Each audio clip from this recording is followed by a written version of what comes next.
ఆకాశవాణి అవగాహనతోనే పండుగ సంబురాలు జనాందోళన్ ప్రత్యేక కార్యక్రమం. ప్రభుత్వ జనరల్ అండ్ చెస్ట్ ఆసుపత్రి సూపరింటెండెంట్ డాక్టర్ మహబూబ్ ఖాన్ గారితో పరిచయం వింటారు. కొద్ది రోజుల్లో దీపావళి పండుగను జరుపుకోబోతున్నాం. పండుగలు మళ్లీ మళ్లీ వస్తాయి, కానీ అప్రమత్తంగా ఉంటూ జాగ్రత్తలు పాటించటం వల్ల మాత్రమే మనం కోవిడ్ ప్రభావం నుంచి తప్పించుకోగలుగుతాం. మనం క్షేమంగా ఉండాలంటే జాగ్రత్తలు తప్పనిసరిగా పాటించాలి. దీపావళి, శీతాకాలం, ఇంకా వాయు కాలుష్యం ఇలాంటి అంశాలన్నిటి ప్రభావం కోవిడ్ పరిస్థితులపై ఎలా ఉంటుంది అన్నది మనం ఈ రోజు తెలుసుకుందాము. ఈనాటి మన జనాందోళన్ ప్రత్యేక కార్యక్రమంలో వీటి గురించిన సమాచారాన్ని మరింతగా తెలుసుకుందాం. ఇందుకోసం మనతో ఉన్నారు హైదరాబాద్ లోని chest hospital director doctor Mahboob Khan గారు. నమస్కారం డాక్టర్ మహబూబ్ ఖాన్ గారు. నమస్తే అండి. కోవిడ్ కు ఛాతీ వ్యాధులకి ఉన్న ప్రత్యక్ష సంబంధం ఎలాంటిదంటారు? అంటే ఈ కోవిడ్ వ్యాధి అసలు మామూలుగా ఈ లక్షణాలే ఈ ఊపిరితిత్తులకు సంబంధించి ఉంటాయి. దగ్గు, ఆయాసము అట్లా. అలా ఈ వైరస్ ప్రవేశించటమే ఊపిరితిత్తుల్లోకి ప్రవేశిస్తుంది. గాలిలో వచ్చింది, గాలిలో వచ్చిన తర్వాత నుంచి ఇట్లా ఎక్కడైనా ఇన్ఫెక్షన్ వచ్చినప్పుడు ముక్కు ద్వారా పోయి లోపలికి వెళ్ళి ఊపిరితిత్తుల్లోకి వెళ్ళి ఊపిరితిత్తుల్లో నుంచి వేరే అవయవాలకు వెళ్ళడానికి ఆస్కారం ఉంది. కాబట్టి దేహంలో ప్రప్రథంగా ఎఫెక్ట్ అయ్యేది ఏంటంటే ఊపిరితిత్తులే. సో ఊపిరితిత్తులకు ఎఫెక్ట్ అయిన తర్వాత అక్కడ నెమ్ములాగా రావడం కానీ తర్వాత వేరే రకంగా వచ్చి తగిన పరిణామాలు రావడానికి ఆస్కారం ఉంటుంది. కాబట్టి ఊపిరితిత్తులు అనేది ప్రప్రథంగా ఎఫెక్ట్ అయ్యేది ఈ వైరస్ వల్ల ఇదే అన్నమాట. అందుకని ఈ కరోనా వైరస్ వేరే గుండెకి కానీ, కిడ్నీస్ కానీ, లివర్కి కానీ అన్నిటికీ ఎఫెక్ట్ చేస్తుంది, నరాలకి, కళ్ళకి, అన్నిటికీ. కానీ ముఖ్యంగా ఊపిరితిత్తులకే ప్రప్రదంగా దీని ఎఫెక్ట్ ఉంటుంది. అంటే ఇప్పుడు ప్రస్తుతం మనకి ఉన్న కోవిడ్ కండిషన్స్ అన్ని ఒక పెక్యులియర్ కండిషన్స్ అండి. ఒకటి సామాజికంగా మనం ఒకరికొకరు దగ్గరగా మసలడము, ఇలాంటి అంశాల వల్ల కూడా ఒకరి నుంచి ఒకరికి వైరస్ సోకడం జరుగుతుందని చెప్తున్నారు. మరి ప్రస్తుతం ఈ నేపథ్యంలో దీపావళి పండుగ జరగబోతోంది. దీపావళి అనగానే టపాసులు కాల్చడం ఇలాంటి వాటితో పాటు ఒకరి ఇళ్లకి ఒకళ్ళు వెళ్లి రావడం అనేది ఎక్కువగా జరుగుతూ ఉంటుంది. ఈ నేపథ్యంలో దీని ప్రభావాన్ని తగ్గించాలంటే ఏం చేయాలంటారు? ముఖ్యంగా ఈ కోవిడ్ వ్యాధి అనేది ఒకళ్ళ నుంచి ఒకళ్ళకి సోకే వ్యాధి. అందుకని మొట్టమొదటి నుంచి చెప్తున్నది ఏంటంటే మాస్క్ వేసుకోవాలి, భౌతిక దూరం పాటించాలా, చేతులు శుభ్రంగా ప్రతిసారి కడుక్కోవాలా అనేది ముఖ్యమైన విషయాలు. మనం కోవిడ్ ని దగ్గర రాకుండా చూసుకోవాలని.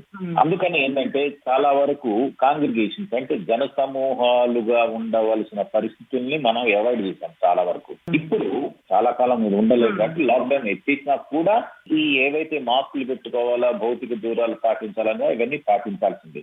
అయితే ఇప్పుడు మనం ఏంటంటే వాతావరణం పరంగా చలికాలంలోకి ఎంటర్ అయ్యాం. ఉష్ణోగ్రతలు బాగా తగ్గిపోయినాయి. ఈ ఉష్ణోగ్రతలు తగ్గటం వల్ల ఏమవుతుందంటే మామూలుగానే ఈ కోవిడ్ లేకపోయినా కానీ ప్రతి సంవత్సరం ఉష్ణోగ్రతలు తగ్గే సమయం అంటే చలికాలం ప్రారంభం అయినప్పుడు వైరల్ డిసీజెస్ ఎప్పుడైనా కానీ ఎక్కువగా ఉంటాయి. మన దురదృష్టం ఏంటంటే ఈ సంవత్సరం ఈ కరోనా అనేది ఒకటి యాడ్ అయింది మనకు. అది కూడా కాస్త పాండమిక్ జరుగుతుంది కాబట్టి అందరం అప్రమత్తంగా ఉండాల్సిందే. అయితే ఈ చలికాలంలోనే వస్తుంది మామూలుగా మన దీపావళి అనేది. అయితే ఈ దీపావళిలో కాలుష్యము, తర్వాత దీపావళిలో మనం కాల్చే క్రాకర్స్ కానీ వీటి వల్ల క్రాకర్స్ లో ఎక్కువగా కార్బన్, సల్ఫర్ అనేది వాటిని ఉపయోగిస్తారు. ప్లస్ మెటల్స్ కొన్ని ఉపయోగిస్తారు.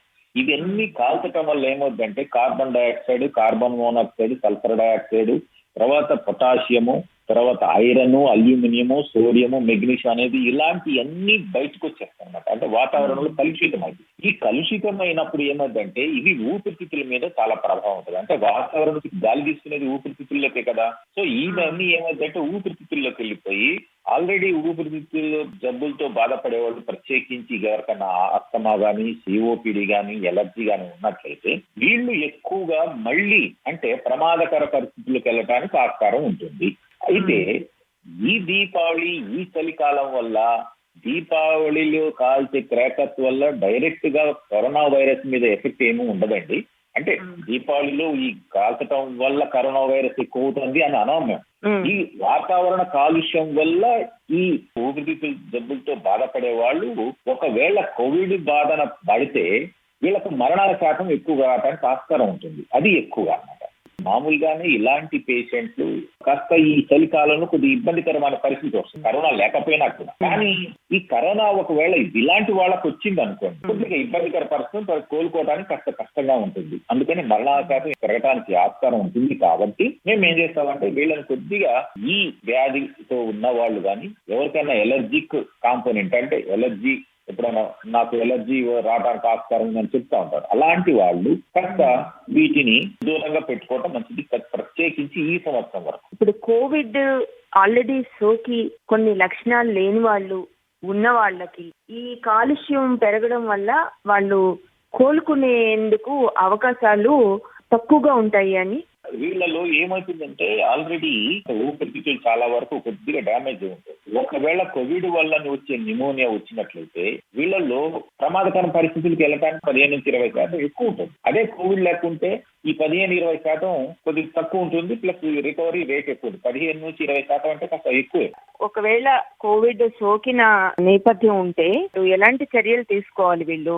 ఆల్రెడీ ఈ పేషెంట్లు ఎవరైతే వీళ్ళకు ఊపిరితిత్తుల్లో కొద్దిగా సమస్యలు ఉండి కోవిడ్ వచ్చి ఉండనట్లయితే ఈ దీపావళి కానీ ఏదైనా కానీ వీళ్ళు దూరంగా ఉండటం మంచిది, తప్పనిసరి. ఎందుకంటే బ్రాకెట్స్ నుంచి వెలువడే ఏవైతే గ్యాసెస్ ఉన్నాయో, ఏవైతే మెటల్స్ ఉన్నాయో, ఏవైతే ఈ డస్టింగ్ పౌడర్స్ ఉన్నాయో, ఇవి కానీ లోపలికి వెళ్తే ఇంకా ప్రమాదకరం ఉంటుంది. కాబట్టి వీళ్ళు తప్పనిసరిగా సాధ్యమైనంత వరకు ఈ క్రాకర్స్ కి దూరంగా ఉండటమే మంచిది. ఎందుకంటే ఇక్కడ ప్రమాదకరమైన విషయాలు 2 ఉన్నాయి. ఒకటి చలికాలం, రెండవది ఈ కాలుష్యం. అంటే ఇప్పుడు పొగ ఏమవుతుందంటే ఇప్పుడు కాల్చినప్పుడు దగ్గర ఉంటే ఒకేసారి ఆ పొగ వీళ్ళు పీల్చడానికి ఆస్కారం ఉంటుంది. దీపావళిలో పటాకాలు దగ్గరుండి కాలుస్తారు కాబట్టి తప్పనిసరిగా వస్తుంది. అందులో ఏంటి ఈ పరిస్థితుల్లో ఇళ్లలో అసలు ఎట్టి పరిస్థితుల్లో కాల్చకుండా ఉంటుంది. ఈ నేపథ్యంలో కొన్ని రాష్ట్రాలు ఇప్పటికే బ్యాన్ విధించాయి కదండి. నేషనల్ గ్రీన్ ట్రిబ్యునల్ అనేది వాళ్ళు ఏంటంటే అధ్యయనం చేస్తారు, ఏ రాష్ట్రంలో ఎంత వరకు ఈ వాయు కాలుష్యం ఉంది, అంటే ఆ డేంజర్ లెవెల్స్ వచ్చినాయా, సివియర్ గా ఉందా, మోడరేట్ గా ఉందా, అసలు ఏం లేదా అనేది ఒక స్టడీ చేస్తారు వాళ్ళు ఓవర్ ద నేషన్. ఆ చేసిన తర్వాత ఏ రాష్ట్రాలు, ఉదాహరణకి ఢిల్లీ చూసుకోండి, ఢిల్లీలో అయితే ప్రమాదకరమైన పరిస్థితికి ఏర్పడింది. ఆయా రాష్ట్రాలకు వాళ్ళు ఏంటంటే ఒక వార్నింగ్ లాగా, ఒక సజెషన్ లాగా ఇస్తారు. ఇంకా మీరు కానీ ఇలాంటి పరిస్థితుల్లో ఈ టపాసులు పేల్చడం వల్ల డేంజర్ అవుతుంది అంటే అప్పుడు ఆ కన్సర్న్డ్ స్టేట్స్ వాళ్ళు చర్యలు తీసుకుంటారు. ఒక కాల్చొద్దని చెప్పడం కానీ ఏదో కొంత, ఇప్పుడు ఢిల్లీ ఉందంటే అసలు క్రాకర్స్ కాల్చొద్దని ఒక రూల్ పెట్టేశారు. అయితే మన రాష్ట్రం, ఆంధ్రప్రదేశ్ రాష్ట్రం కూడా కాల్చుకోవద్దని చెప్పలేదు, కానీ కాల్చినా కానీ కొంత అమౌంట్ తక్కువ, ప్లస్ పీరియడ్ లోనే కాల్చుకోవాలా. సెకండ్, కాలుష్యం ఎక్కువగా వెదజల్లకుండా ఉన్న టపాసులను కూడా వాళ్ళు కొద్దిగా సజెస్ట్ చేశారు, వాటిని కొనండి, వాటిని కాల్చుకోండి అని చెప్పారు. మరి ఈ నేపథ్యంలో మీరు ప్రజలకి ఇచ్చే సూచన ఏంటంటారు? వాళ్ళు పాటించాల్సిన ముందు జాగ్రత్తలు ఎలా ఉండాలంటారు? ఇంట్లో కానీ ఎవరైనా ఆస్తమా, సిఓపిడి లేక వేరే ఊపిరితిత్తుల జబ్బులతో వ్యాధితో బాధపడుతున్న వాళ్ళు ఉంటే వాళ్ళు సాధ్యమైనంత వరకు ఈ క్రాకర్స్ కి దూరంగా ఉండటం మంచిది. ఆల్రెడీ ఇంట్లో ఎవరైనా కోవిడ్ పేషెంట్స్ ఉంటే వాళ్ళు కూడా కాస్త దూరంగా మంచిది. వాళ్ళకి ఆల్రెడీ ఒకవేళ ఊపిరితిత్తులు ఉంటే అసలు వాళ్ళు కాల్చే ప్రదేశాలకు రాకుండా ఉంటాం. 3, వీళ్ళు ఎవరైతే ఆస్తమా, సిఓపిడి పేషెంట్స్ ఎవరైతే ఉన్నారో వాళ్ళు ఒకవేళ అంటే సాంప్రదాయ సిద్ధంగా చేసుకోవాల్సిందే అనే పట్టుబట్టి ఉన్నట్లయితే వాళ్ళు ప్రొఫైలాక్టిక్ మందులు, అంటే కొన్ని మందులు ఉంటాయి, బ్రాంకోడైలేటర్స్ అని, స్టిరాయిడ్స్ అని ఉంటాయి, కొద్దిగా ఇన్హలేషన్ టైప్ లో, అవి తీసుకొని ఉండాలా. ఎప్పుడు మాస్క్ పెట్టుకోవాలి. పొగ ఎక్కువగా వచ్చే టపాసులు వాటిని ఎక్కువగా కాల్చొద్దు, అసలు ఓపెన్ ప్లేస్ లో కాల్చడం మంచిది. ఇంకోటి ఏంటంటే ఈ కరోనా దాంట్లో మీరు టపాసులు కాల్చినా కూడా ఇప్పుడు ఏంటంటే ఇళ్లలో అందరూ కలిసి ఒకే చోట కాల్చడం చేస్తా ఉంటారు. దూరంగా ఉండటం, కొంచెం మాస్కులు పెట్టుకోవడం, చేతులు కడుక్కోవడం, ఇవన్నీ మాత్రం తప్పనిసరిగా చేయాల్సింది. అంటే ఇప్పుడు పరిస్థితుల ప్రభావం అంటే చాలా మందికి ఏంట్లో ఉందంటే దీపావళిపోయింది, ఈ సంవత్సరం చేసుకోలేదు అనేది కొంతమంది అంటే ఈ సంవత్సరం చేసుకోకపోతే నెక్స్ట్ సంవత్సరం చేసుకుందాం అనుకున్న ఆలోచన కొంతమందికి ఉంటుంది. అది ఎవరైతే తప్పనిసరిగా చేసుకోవాలి అనుకుంటున్నారో సాధ్యమైనంత వరకు ఆ క్వాంటిటీని తగ్గించుకోవాలా. ప్రత్యేకించి ఈ ఊపిరితిత్తులకు సంబంధించిన వ్యాధులు కానీ, ఎలర్జీ కానీ ఏదైనా ఉంటే మాత్రం వీళ్ళు కాల్చకుండా ఉంటేనే మంచిది అనేది మా దీపావళి అనంతరం ప్రతి ఏటా మనకి ఏంటంటే వాయు కాలుష్యంలో హెచ్చుతగ్గులు వస్తూ ఉంటాయి. శ్వాసకోశ పరిస్థితుల్ని అది డిటీరియేట్ చేసిన సందర్భంలో దాన్ని ఎలా గుర్తించాలంటారు? ఇప్పుడున్న ప్రత్యేక పరిస్థితుల్లో ఈ శ్వాసకోశ ఇబ్బందుల్ని గుర్తించడం ఎలా అంటారు? అంటే మామూలుగా జరిగిన ఈ స్టడీస్ లో అధ్యయనములు ఏంటంటే ఈ టపాసులు కాల్చిన తర్వాత వాయు కాలుష్యము గాలిలో గ్యాస్లు గానీ, మెటల్స్ గానీ, సాల్ట్స్ గానీ, తర్వాత డస్ట్ గానీ ఏదన్నా కానీ 20 నుంచి 22 గంటలు ఉంటుందండి. ఆ 20 నుంచి 22 గంటల తర్వాత గాలి వీస్తుంది, తర్వాత ఎక్కడెక్కడ సెటిల్ అయిపోతుంది. ఈ ప్రతి సంవత్సరం కొంత 1 to 2% వాయు కాలుష్యానికి దోహదపడతాయి అన్నమాట. ఎక్కడ కాల్చారో అక్కడ ఆ ప్రదేశాల్లో దాదాపు 22 గంటలు ఉంటుంది. సో అందుకని మేము ఇప్పుడు ఛాతీ వ్యాధుల దవాఖాన కాబట్టి దీపావళి అయిపోయినా 10-12 రోజుల వరకు ఈ శ్వాసకోశ వ్యాధులతో కాస్త ఎక్కువ వస్తుంటారు పేషెంట్. కొంతమంది కొన్ని సీరియస్ కూడా వస్తారు. ఆస్మా ఉందనుకోండి, ఆస్మా కాస్త ఆయాసం ఎక్కువ రావడం, ఆక్సిజన్ తగ్గిపోవడం, లెవెల్స్ తగ్గిపోవడం, కాస్త ఊపిరి తీసుకోవడంలో కొద్దిగా ఇబ్బంది, ఛాతీ నొప్పితో వస్తూ ఉంటారు. అంటే దాని మీద స్టేటస్ ఆస్మాటిక్ అని సివియర్ ఎక్యూట్ ఆస్మా అంటారు. అంటే ఆస్మాలో కాస్త సివియర్ గా వచ్చిందని అలాంటి వాళ్ళని మేము అడ్మిట్ చేసుకుని ఆక్సిజన్ ఇవ్వటం, యాంటీబయాటిక్స్ తీసుకోవటం, నెబులైజేషన్స్ ఇవ్వటం ఇలాంటివన్నీ చేస్తుంటాం. అంటే ఇలాంటి కేసులు మాకు ఈ దీపావళి అయిపోయినా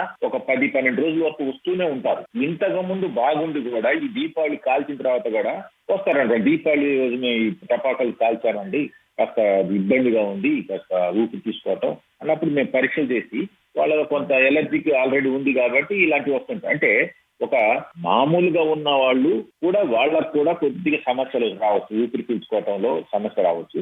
ఆల్రెడీ సమస్య ఉన్న వాళ్ళకి కాస్త ఎక్కువగా రావడానికి ఆస్కారం ఉంది.